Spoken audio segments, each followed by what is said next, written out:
Harapan terakhir untuk Bitcoin. Tonton video ini.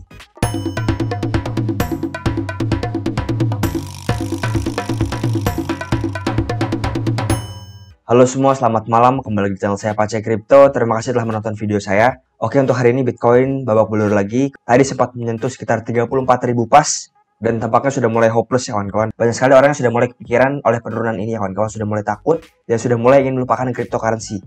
Oke, sebetulnya masihkah ada harapan untuk Bitcoin? Ya, menurut saya ada satu harapan untuk Bitcoin, yaitu adalah pola ini kawan-kawan. Ini adalah pola yang cukup spesial dan beberapa kali kita temui ya kawan-kawan. Oke, daripada lama-lama langsung saja kita masuk ke dalam videonya. Oke, pertama saya akan memberitahu kepada kalian bahwa banyak sekali saya menemukan kejanggalan pada beberapa data Bitcoin. Oke, mungkin kita mulai dari teknikal dulu ya kawan-kawan. Kita akan melihat RSI Bitcoin.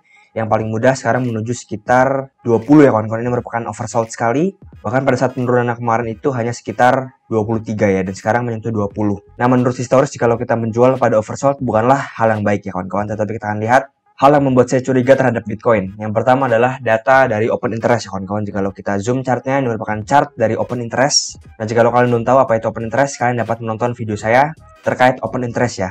Nah, kita lihat kawan-kawan di mana setiap kali check out pada Bitcoin ataupun setiap koreksi besar terjadi pada Bitcoin ataupun pump besar terjadi pada Bitcoin, ada yang namanya market reset kawan-kawan ataupun short squeeze maupun long squeeze ya. Nah, jika kita lihat pada saat Bitcoin drop dari 57.000 menuju sekitar 41.000, kita lihat di sini data open interest menunjukkan penurunan ya kawan-kawan. Artinya apa? Ini merupakan long squeeze ya kawan-kawan. Banyak sekali orang yang menglong Bitcoin dan akhirnya terkena cut loss ataupun liquidation sehingga tertutupnya open interest ya kawan-kawan. Dan jika kita lihat pada dump Bitcoin yang sebelumnya di sini dari sekitar harga 52.000 hingga 40.000 terjadi yang namanya penurunan open interest ya kawan-kawan, seperti halnya di sini terjadi penurunan open interest. Nah, tetapi yang berbeda dengan sekarang adalah di mana Bitcoin sekarang tidak menunjukkan yang namanya penurunan open interest secara besar ya kawan-kawan, bahkan masih stabil di sini saja. Padahal Bitcoin menunjukkan damage yang cukup parah ya kawan-kawan, dari sekitar harga 44.000 hingga harga 34.000, 10.000 poin. Tetapi untuk open interest tidak terreset kawan-kawan. Dan yang menarik adalah di mana kalau kita zoom ke chart 15 menit, ya ini merupakan chart 15 menit dari open interest dan juga dari chart Bitcoin ya.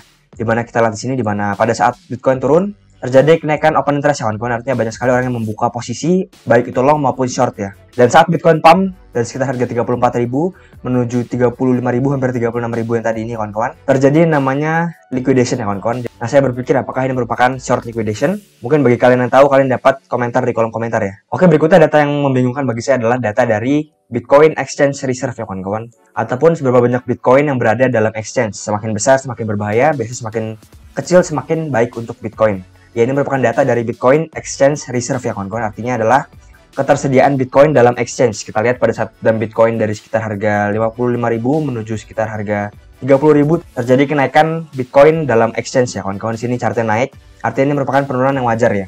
Nah, tetapi untuk sekarang di mana Bitcoin dump cukup parah dari sekitar harga 70.000 hingga harga 34.000, tetapi ketersediaan Bitcoin pada exchange malah menurun ya kawan-kawan. Ini merupakan hal yang aneh. Padahal harusnya naik ya kawan-kawan jika harganya dump. Biasa exchange-nya naik, tetapi ini malah harganya turun, tetapi jumlahnya pada exchange juga turun ya kawan-kawan. Ini merupakan hal yang aneh, dan biasanya disangkut pautkan dengan hal yang bullish ya kawan-kawan. Artinya ini merupakan check out saja untuk para retail.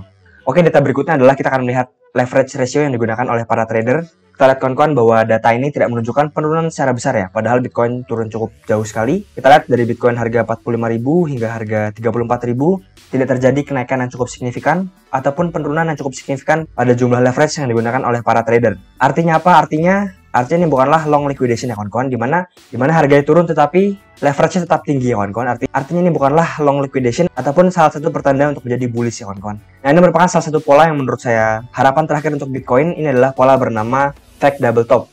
Ya, mungkin kalian sudah melihat banyak sekali YouTuber maupun TikTokers yang sudah mulai memanggil Bitcoin untuk membuat yang namanya double top ya. Di sini top pertama dan di sini top kedua ya. Dan ini merupakan pattern bearish menurut teori ya kawan-kawan. Tetapi menurut saya pribadi ini dapat dijadikan sebagai jebakan yang sangat besar sekali untuk para retail ataupun para trader agar mereka men-short Bitcoin di sini dan akhirnya mereka terkena yang namanya short liquidation. Nah, jika kita lihat pattern ini kawan-kawan di mana sudah membentuk yang namanya double top, tetapi dia tidak breakdown dari neckline-nya ataupun breakdown sedikit, baru akhirnya dia melanjutkan kenaikannya kawan-kawan. Nah, jika kalian tidak percaya pada pattern ini pernah terjadi pada salah satu chart yang paling terkenal di dunia, yaitu adalah chart dari saham Amerika. Kalau kita cari chart dari SPX ataupun S&P 500, ya kita akan melihat chartnya, kita akan menggunakan chart monthly ya kawan-kawan, ataupun chart bulanan dari SPX 500. Ya, ini merupakan chartnya kawan-kawan, di mana fake double top, di mana top pertama di sini, berikutnya top kedua di sini, dan akhirnya dia malah rally ke atas ya kawan-kawan. Dan ini terjadi dalam jangka waktu yang sangat panjang, dari tahun 1997 hingga tahun 2009 ya kawan-kawan. Dan kita tahu sendiri bahwa Bitcoin itu pergerakannya jauh lebih cepat. Bahkan dia membentuk double top dalam waktu setahun saja ya kawan-kawan. Dan menurut saya sangat logikal sekali jikalau Bitcoin dapat mempercepat chart ataupun memang Bitcoin pergerakannya lebih cepat ya. Ya kita lihat sini kawan-kawan, di mana ini merupakan neckline dari double top. Nah di sini banyak sekali orang yang mulai men-short SPX ini. Kita lihat di sini banyak sekali orang yang takut di sini dan akhirnya terjebak ya kawan-kawan, dan akhirnya malah naik ke atas untuk chart dari saham Amerika.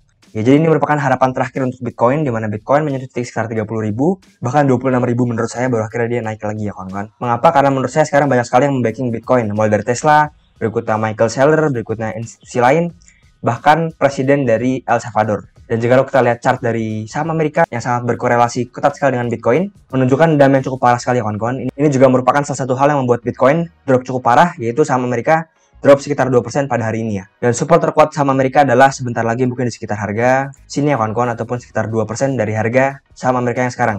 Jadi Bitcoin dapat turun lebih dalam lagi sedikit. Jikalau kalian memiliki ide lain ataupun memiliki gagasan lain, kalian dapat komen di komentar di bawah. Terima kasih telah menonton video saya. Jangan lupa untuk like, komen, dan juga subscribe di video saya. Terima kasih kawan-kawan.